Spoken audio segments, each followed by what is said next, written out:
Dear Patriots, before the news starts, please subscribe to our patriotic channel by clicking the subscribe button.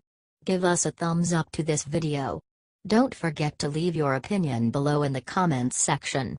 Share the news on Facebook and Twitter so you friends see it. Thank you. Take that. McMaster just silenced media with what Trump's really doing in Iran. Just days ago, Trump announced that he will not recertify Obama's shady Iran deal. Trump has said it's the worst deal ever, and he means it. But he's aware that, because of where Obama put us, it wouldn't do us any good to simply trash the whole thing now. National Security Adviser H.R. McMaster has come out strongly in favor of Trump's announcement, saying it's making it possible for our allies, and Iran, to fix what's wrong with the deal. It is a weak deal that is being weekly monitored, and so the president has made clear he will not permit this deal to provide cover for what we know is a horrible regime to develop a nuclear weapon. McMaster just said on Fox News Sunday. What the president has done is, he has set out a marker to Iran, our allies and our partners, that we have to fix fundamental flaws in this deal. While our allies have come out and said they stand by the deal, McMaster stated that they are already revisiting the terms of the deal. France, Germany and the UK support more rigorous enforcement and monitoring. You gotta love our president, y'all. He's looking for real change in enforcement and monitoring that will make our world safe from this dangerous regime, with real nuclear capability. And our allies are coming along. If he sees real change, he will not completely scrap the deal. It's the art of the deal, y'all. And our president truly makes it an art. If you're proud of our president, please share everywhere, and comment I agree with Trump's stance on Iran. H.T. The Hill.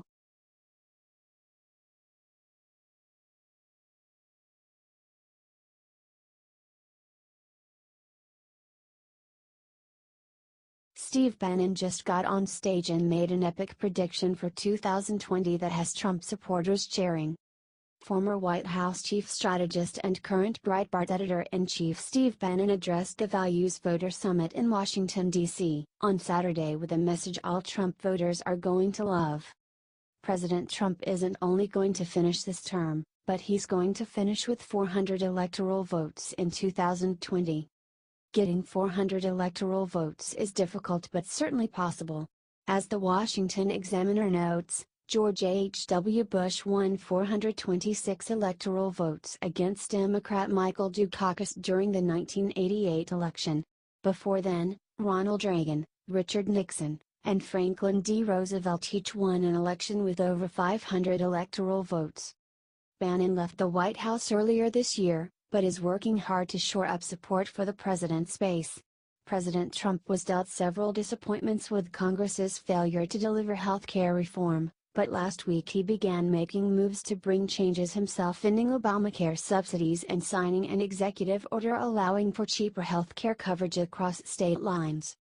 With moves like these, President Trump is showing that he is delivering on the promises he made to the American people during his 2016 election. If the next 3 years prove to be more of the same, Steve Bannon's prediction might just come true.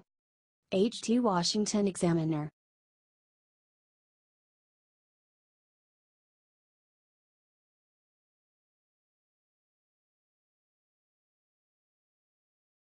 Newt Gingrich just pointed out one major thing about Trump and critics can't handle it. Newt Gingrich praised President Trump's recent moves in foreign and domestic policy on AM 970's The Answer Sunday morning, noting that Democrats and establishment Republicans, among others, are unhappy with his recent successes. Donald Trump really is draining the swamp, and the alligators are really unhappy. This guy is actually doing what he said he would do. We're getting conservative judges nominated. We are getting regulations rolled back. He continued. We're getting a much more aggressive pro-American trade policy and pro-American foreign policy.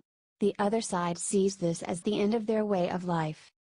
President Trump has been calling out politicians on both sides of the aisle for obstruction, corruption, and not keeping their promises to the American people.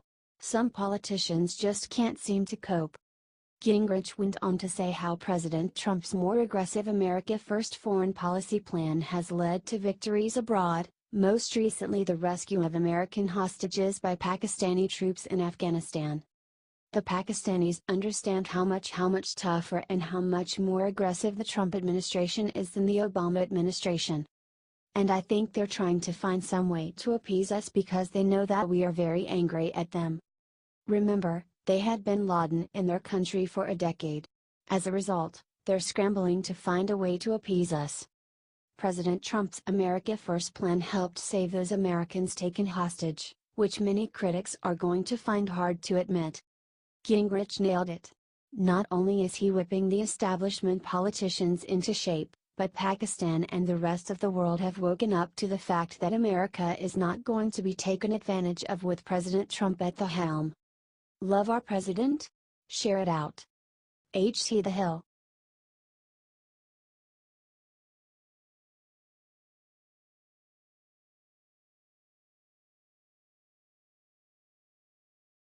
Last straw. Hollywood just took the only thing Harvey Weinstein had left. Just when the world thought Harvey Weinstein had hit rock bottom, the people of Hollywood found one more thing to take away from the sick pervert. He had already been fired from his movie company.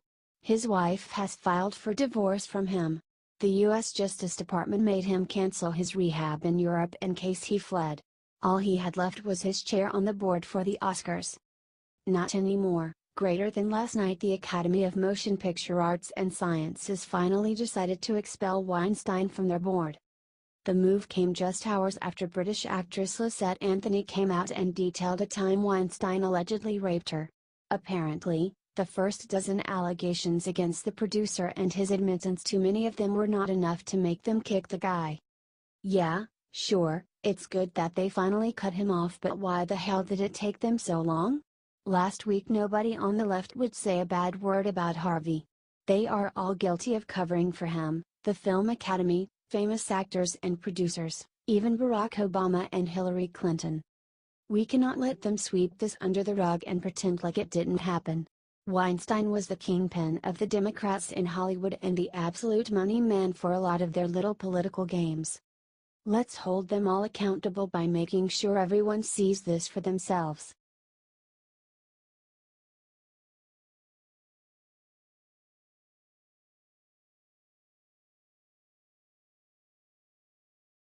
Trump was right. Obama did the unthinkable to our national monuments and Trump's out to fix it. There is a massive fight going on over the future of America's national monuments. You see, there's this thing called the Antiquities Act, and it's really old. It allows presidents to set aside huge amounts of federal land as national monuments, which protect them from future development. Sounds like a liberal thing, right? Obama abused the act, locking up way more land from any development than 16 other presidents in the last 100 years. Conservatives are moving to restrict a president's power to lock up land, because it prevents communities from using said land to create jobs. And Trump is fully in favor of allowing his power to be curtailed in this way. Trump has called the act another egregious abuse of federal power. Of course, the libs are freaking out. Because they don't like to create jobs, they just like to make it hard for businesses to do business.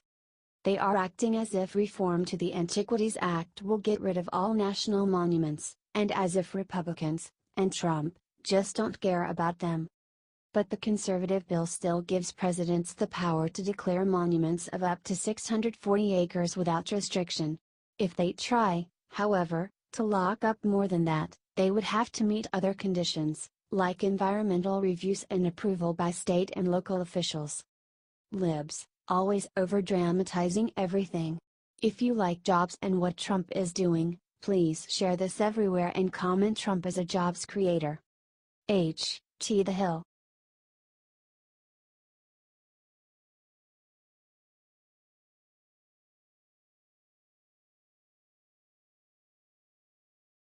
Trump just humiliated Obama in the best way ever and the media won't show it.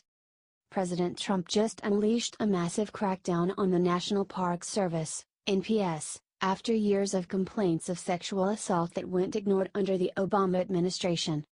Interior Department Secretary Ryan Zinke announced a new plan on Friday that would combat the NPS widespread and pervasive culture of harassment and discrimination. The NPS has struggled with sexual harassment problems for years, and in 2016 a bombshell report was released finding long-term pattern of sexual harassment and hostile work environment, particularly within the Grand Canyon District National Park Service. Remember who was president back in 2016? That's right, Barack Obama.